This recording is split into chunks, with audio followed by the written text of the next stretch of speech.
வணக்கம். அதிரடியின் இன்றைய பிரதான செய்திகள். முதலில் தலைப்புச் செய்திகள். மோட்டார் சைக்கிள் காட்சி அறைக்கு மோட்டார் சைக்கிள் வாங்கச் சென்ற இளைஞன் செய்த மோசமான செயல். அதிர்ச்சியில் உறைந்து போன ஊழியர்கள். அதிரடி காட்டிய போலீசார். திடீரென அதிகரிக்கும் முட்டை விலை. நிறுத்தப்படும் முக்கிய இறக்குமதிகள். வெளியான அறிவிப்பு. நாட்டின் புலனாய்வாளர்களுக்கு முதல் முறையாக கிடைத்த தலைவர் பிரபாகரனின் படம். திடீரென முன்வந்து சரத் பொன்சேகா அம்பலப்படுத்திய தகவல். சில நேரங்களில் நீங்களே உயிரை மாய்த்துக் கொள்வீர்கள். விசாரணைக்காக செல்வோரிடம் அதிகாரிகள் இப்படி கூறுகின்றார்களாம். திடீரென அரசாங்கத்தின் மீது கொந்தளிக்கும் நாமல். முன்னாள் போலீஸ் மாதிபரின் மரணம் தொடர்பில் முதல் முறையாக வாய் திறந்த குடும்பத்தினர். அம்பலப்படுத்தப்பட்ட திடுக்கிடும் தகவல்கள். இது திட்டமிட்ட சதிதான். புதிய சர்ச்சையை கிளப்பும் முக்கிய புள்ளி. கொந்தளிக்கும் மஹிந்த தரப்பு. தொடரூந்தில் செல்ஃபி எடுக்க முற்பட்ட சுற்றுலா பயணிக்கு நேர்ந்த சோகம். அதிர்ச்சியில் உறைந்து போன சக சுற்றுலா பயணிகள். நடந்தது என்ன? அனுர அரசிற்கு அந்த விடயத்தை செய்ய கொஞ்சம் கூட தைரியம் இல்லை. திடீரென அனுரவை சீண்டும் முக்கிய புள்ளி. விடுக்கப்பட்ட சவால். மக்களின் காணி சுவீகரிப்பு வர்த்தமானியை மீளப்பெற வேண்டும். திடீரென முன்வந்து கொந்தளிக்கும் தமிழரசு கட்சியின் முக்கிய புள்ளி. திணறி போயுள்ள மக்கள். தொடர்பான விரிவான செய்திகள். விரிவான செய்திகளுக்கு செல்லும் முன்னர் இதுபோன்ற செய்திகளை உடனுக்குடன் அறிந்து கொள்ள நமது அதிரடி சேனலை சப்ஸ்கிரைப் செய்து கொள்ளுங்கள். தொடர்ந்து பயணத்தின் போது செல்ஃபி படம் எடுக்க முயன்ற வெளிநாட்டு யுவதி ஒருவர் தவறி விழுந்து படுகாயமடைந்த சம்பவம் பெரும் பரபரப்பை ஏற்படுத்தியுள்ளது. இந்த சம்பவம் நேற்று முற்பகல் இடம்பெற்றுள்ளதாக தெரிவிக்கப்படுகின்றது. நானூயாவிலிருந்து பதுளை நோக்கி பயணித்து தொடருந்தில் சென்று கொண்டிருந்த போது அம்பைவெளி பகுதியில் வைத்து குறித்த யுவதி செல்ஃபி படம் எடுக்க முயன்றுள்ளார்.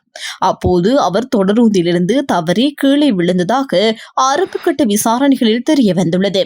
விபத்துக்குள்ளான யுவதி துருக்கியை சேர்ந்த 3 யுவதிகள் குழுவுடன் இந்த தொடரூந்தில் பயணம் மேற்கொண்டிருந்ததாகவும் தெரிவிக்கப்படுகின்றது. படுகாயமடைந்த யுவதி உடனடியாக நுவரெலியா மாவட்ட பொது வைத்தியசாலையில் அனுமதிக்கப்பட்டு சிகிச்சை அளிக்கப்பட்டதன் பின்னர் மேலதிக சிகிச்சைக்காக கண்டி தேசிய வைத்தியசாலைக்கு மாற்றப்பட்டுள்ளார். சம்பவம் தொடர்பான மேலதிக விசாரணைகளை போலீசார் தொடர்ந்து முன்னெடுத்து வருகின்றனர். இந்த நிலையில் பயணத்தின் போது தொடரூந்தின் கதவுகளில் நின்று புகைப்படம் அல்லது செல்ஃபி படம் எடுக்க முயற்சிப்பது உயிருக்கு ஆபத்தானது என்பதால் பொதுமக்கள் மற்றும் சுற்றுலா பயணிகள் மிகுந்த அவதானத்துடன் செயற்படுமாறு அதிகாரிகள் மீண்டும் அறிவுறுத்தியுள்ளனர். மட்டக்களப்பு பகுதியில் விற்பனைக்காக நிறுத்தி வைக்கப்பட்டிருந்த மோட்டார் சைக்கிளை ஓட்டி பார்ப்பதாக கூறி எடுத்து சென்ற திருடிய இளைஞர் ஒருவர் போலீசாரால் கைது செய்யப்பட்டுள்ளார். இந்த கைது நடவடிக்கை நேற்று முன்னெடுக்கப்பட்டுள்ளதுடன் சந்தேக நபரிடமிருந்து 3 மோட்டார் சைக்கிள்கள் மீட்கப்பட்டுள்ளதாக போலீசார் தெரிவித்துள்ளனர். சம்பவம் தொடர்பில் மேலும் தெரிய வருவதாவது, காத்தான்குடி பகுதியில் மோட்டார் சைக்கிள்களை வாங்கி விற்பனை செய்யும் வர்த்தக நிலையம் ஒன்றிற்கு கடந்த 2 வாரங்களுக்கு முன்னர் சென்று குறித்த இளைஞர் அங்கு நிறுத்தி வைக்கப்பட்டிருந்த மோட்டார் சைக்கிள் ஒன்றை வாங்க விரும்புவதாக உரிமையாளரிடம் தெரிவித்துள்ளார். பின்னர் மோட்டார் சைக்கிளை ஓட்டி பார்த்து பரிசோதிக்க வேண்டும் என கூறி உரிமையாளரிடம் அனுமதி பெற்ற அவர் அதனை எடுத்து சென்றுள்ளார். எனினும் மோட்டார் சைக்கிள்களுடன் சென்ற அவர் மட்டக்களப்பு திருகோணமலை வீதியில் அமைந்துள்ள வீதி சமிஞ்சை விளக்கு அருகே அதனை நிறுத்தி வைத்து மற்றொரு நபருக்கு விற்பனை செய்ய முயற்சித்துள்ளதாக விசாரணைகளில் தெரிய வந்துள்ளது. இதையடுத்து மட்டக்களப்பு போலீசாரினால் சந்தேக நபர் கைது செய்யப்பட்டுள்ளார். மேலும் சந்தேக நபர் கடந்த காலங்களில் மேற்கொண்டதாக கூறப்படும் 8 குற்றச்செயல்கள் தொடர்பான தகவல்களும் விசாரணைகளில் கண்டறியப்பட்டுள்ளதாக போலீசார் தெரிவித்துள்ளனர். கைது செய்யப்பட்ட சந்தேக நபரை நீதிமன்றத்தில் முன்னிலைப்படுத்த நடவடிக்கை எடுக்கப்பட்டுள்ளதுடன் சம்பவம் தொடர்பான மேலதிக விசாரணைகளை மட்டக்களப்பு தலைமையக போலீசார் தொடர்ந்து முன்னெடுத்து வருகின்றனர். அகில இலங்கை முட்டை உற்பத்தியாளர்கள் சங்கம் இன்று முதல் ஒரு வெள்ளை முட்டையின் விற்பனை விலையை 41 ரூபாயாகவும் ஒரு சிவப்பு முட்டையின் விலையை 42 ரூபாயாகவும் உயர்த்த தீர்மானித்துள்ளது. சங்கத்தின் தலைவர் சரத் ரத்நாயக்க நேற்று குளியாப்பட்டியில் நடைபெற்ற ஊடகவியலாளர் சந்திப்பில் இந்த அறிவிப்பை வெளியிட்டார். முட்டை விலை உயர்வுக்கு அரசாங்கமும் சம்பந்தப்பட்ட அதிகாரிகளுமே நேரடியாக பொறுப்பு என அவர் குற்றம் சாட்டினார். மக்காச்சோள இறக்குமதி முற்றிலுமாக நிறுத்தப்பட்டுள்ளதுடன் உள்ளூர் மக்காச்சோள உற்பத்தி முட்டை தொழிலின் தேவையை பூர்த்தி செய்ய போதுமானதாக இல்லை என்றும் அவர் தெரிவித்தார். மக்காச்சோளத்திற்கு பதிலாக அரிசி உள்ளிட்ட மாற்றுப் பொருட்களை கால்நடை தீவனமாக பயன்படுத்துவதால் பண்ணை விலங்குகளின் ஆரோக்கியமும் செரிமான அமைவும் பாதிக்கப்பட்டுள்ளதாகவும் அதன் விளைவாக முட்டை உற்பத்தி 20 முதல் 30% வரை குறைந்துள்ளதாகவும் அவர் குறிப்பிட்டார். மேலும் சில மோசடி வியாபாரிகள் கால்நடை தீவகத்தில் பல்வேறு ரசாயனங்களையும் மருந்து பொருட்களையும் கலப்பதனால் அதிகளவிலான பண்ணை விலங்குகள் உயிரிழந்துள்ளதாகவும் சங்கத்தின் தலைவர் குற்றம் சாட்டியுள்ளார். இந்த நிலைமையால் முட்டை உற்பத்தியாளர்கள் கடுமையான நட்டத்தை சந்தித்து வருவதுடன் தினசரி முட்டை உற்பத்தியும் கணிசமாக குறைந்துள்ளதாகவும் அவர் தெரிவித்தார். இந்த பிரச்சினைகள் குறித்து சம்பந்தப்பட்ட அதிகாரிகள் அறிந்திருந்த போதிலும் இதுவரை பயனுள்ள தீர்வு கட்டணம் எதுவும் நடைமுறைப்படுத்தப்படவில்லை என்றும் சரத் ரத்நாயக்க மேலும் தெரிவித்தார். தமிழீழ விடுதலை புலிகளின் தலைவர் வேலுப்பிள்ளை பிரபாகரனின் தெளிவான தோற்றத்துடனான புகைப்படத்தை 1994 ஆண்டு இடம்பெற்ற சமாதான பேச்சுவார்த்தையின் போதே முதன்முறையாக பார்த்ததாக முன்னாள் ராணுவ தளபதி ஃபீல்ட் மார்ஷல் சரத் பொன்சேகா தெரிவித்துள்ளார். வலையொலி தளம் ஒன்றுக்கு வழங்கிய நேர்காணலில் அவர் இந்த விடயத்தை குறிப்பிட்டுள்ளார்.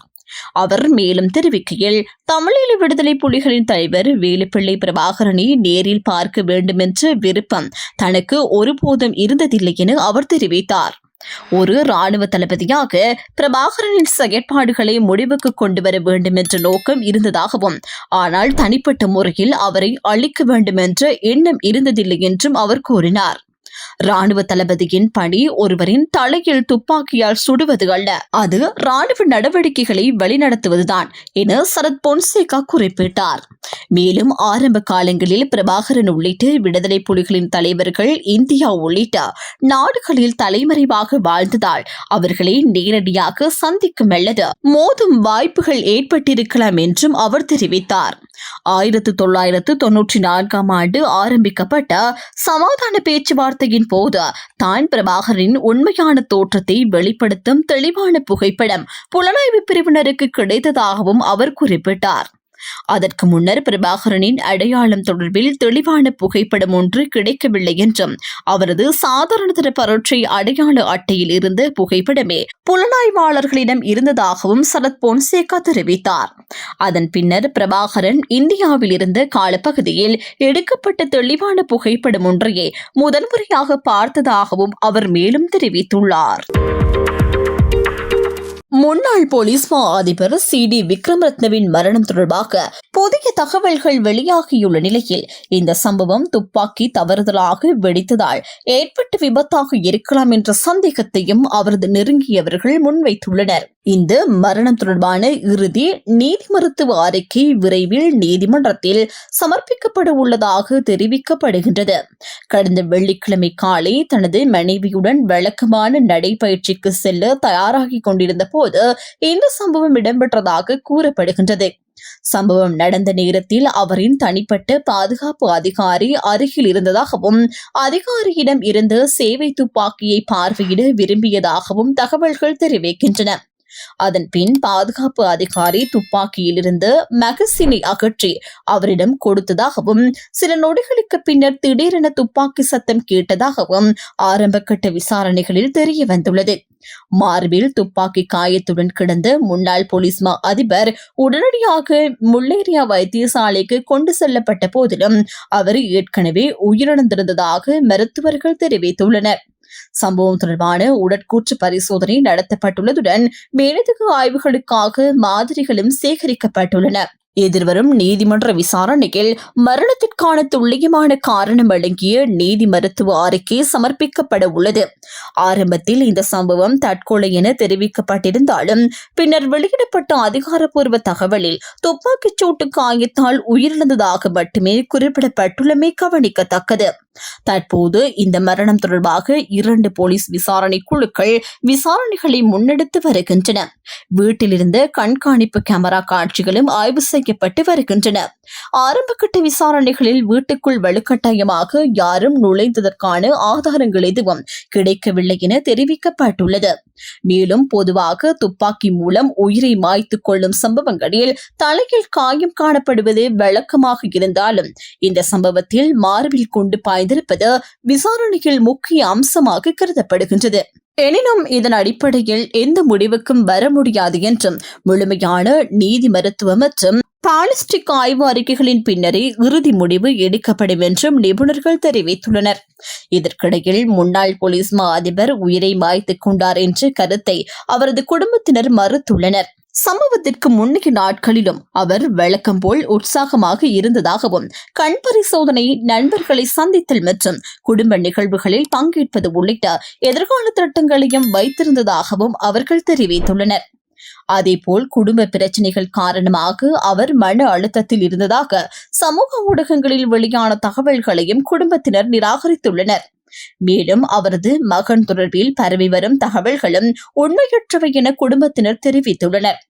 இதனிடையே உயிர்த்த ஞாயிறு தாக்குதல் தொடர்பான விசாரணைகளில் அவர் வழங்கிய வாக்குமூலத்துடன் இந்த மரணத்தை தொடர்புபடுத்தி பல்வேறு ஊகங்கள் வெளியாகி வந்தாலும் மூத்த போலீஸ் அதிகாரிகள் அவற்றை மறுத்துள்ளனர்.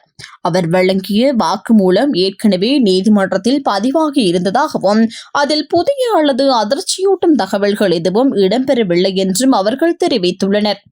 இது எப்படி இருக்க, முன்னாள் போலீஸ் மா அதிபர் CD விக்ரமரத்னவின் மரணம் சாதாரணமானதாக தெரியவில்லை என்றும் அதன் பின்னணியில் மர்மம் இருப்பதாக தமக்கு தீவிர சந்தேகம் எழுந்துள்ளதாக இடதுசாரி மையத்தின் அழைப்பாளர் சமீர பெரேரா தெரிவித்துள்ளார். கொழும்பில் நேற்று ஊடகங்களிடம் கருத்து தெரிவித்த போது அவர் இதனை குறிப்பிட்டார்.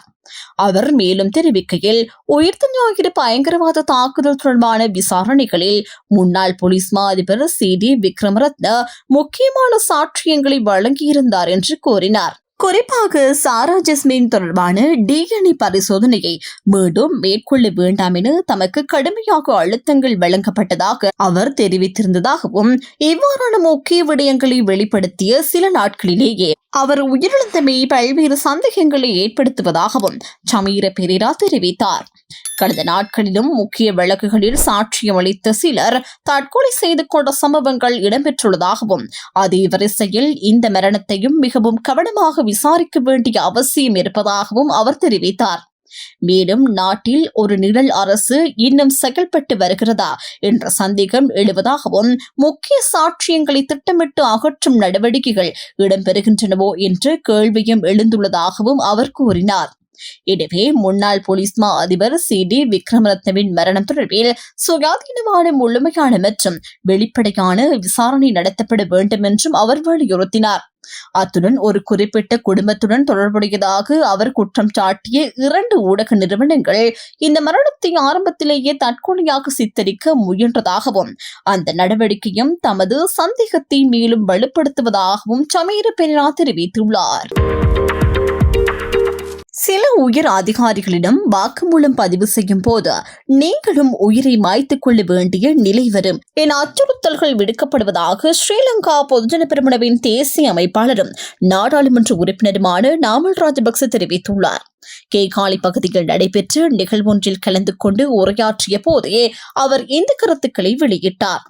அங்கு தொடர்ந்து கருத்து தெரிவித்த அவர், தற்போதைய நிலையில் நாட்டில் பல உயர் அதிகாரிகள் தொடர்ச்சியாக தங்களது உயிரை தாங்களே மாய்த்துக் கொள்கின்றனர். அரசாங்கத்திற்கு எதிராக வாக்குமூலங்களை வழங்கும் அதிகாரிகளுக்கு இந்த நிலை ஏற்படுகின்றது.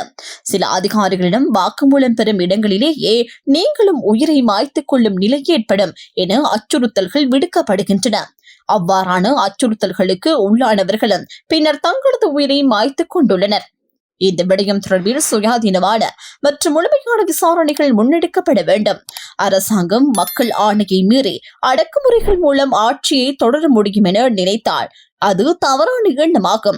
அதற்கு எதிராக நாங்கள் ஒன்றிணைந்து செயற்படுவோம் என நாமல் ராஜபக்ச தெரிவித்துள்ளார். இது இப்படி இருக்க, தேசிய மக்கள் சக்தி அரசாங்கம் ஆட்சிக்கு வந்த பின்னர் இடம்பெற்றதாக கூறப்படும் மர்ம மரணங்கள் தொடர்பில் சர்வதேச விசாரணை நடத்துவது பொருத்தமானதாக இருக்கும் என ஸ்ரீலங்கா பொதுஜன பெரமுனவின் முன்னாள் நாடாளுமன்ற உறுப்பினர் பிரேம்நாத் சி தொலாவத்த தெரிவித்துள்ளார். செய்தியாளர் சந்திப்பில் கருத்து தெரிவித்த அவர் அண்மை காலமாக இடம்பெற்ற பல உயிரிழப்பு சம்பவங்கள் குறித்து கடுமையான சந்தேகங்கள் நிலவுவதாக கூறினார். அவர் மேலும் தெரிவிக்கையில் 323 கொள்கலன் விவகாரம் தொடர்பாக முறைப்பாடு செய்த டான் பிரியசாத் மர்மமான முறையில் உயிரிழந்ததாகவும் ஏர்பஸ் கொடுக்கல் வாங்கல் தொடர்பான விசாரணைக்கு உட்படுத்தப்பட்ட முன்னாள் அதிகாரியும் உயிரிழந்ததாகவும் குறிப்பிட்டார். அத்துடன் 2.5 மில்லியன் அமெரிக்க டாலர் தொடர்பான விவகாரத்தில் திரைசேரி அதிகாரியான ரங்க நிசாந்த ராஜபக்ச உயிரிழந்த சம்பவமும் பலத்த சந்தேகங்களை ஏற்படுத்தியுள்ளதாக அவர் தெரிவித்தார். மேலும் முன்னாள் போலீஸ் மா அதிபரின் உயிரிழப்பும் பல கேள்விகளை எழுப்புவதாக கூறிய அவர் இவ்வாறான சம்பவங்களை சாதாரண உயிர்மாய்ப்பு சம்பவங்களாக கருதி மறந்துவிட முடியாது என்றார். இந்த மரணங்கள் தொடர்பில் உண்மையை வெளிக்கொணர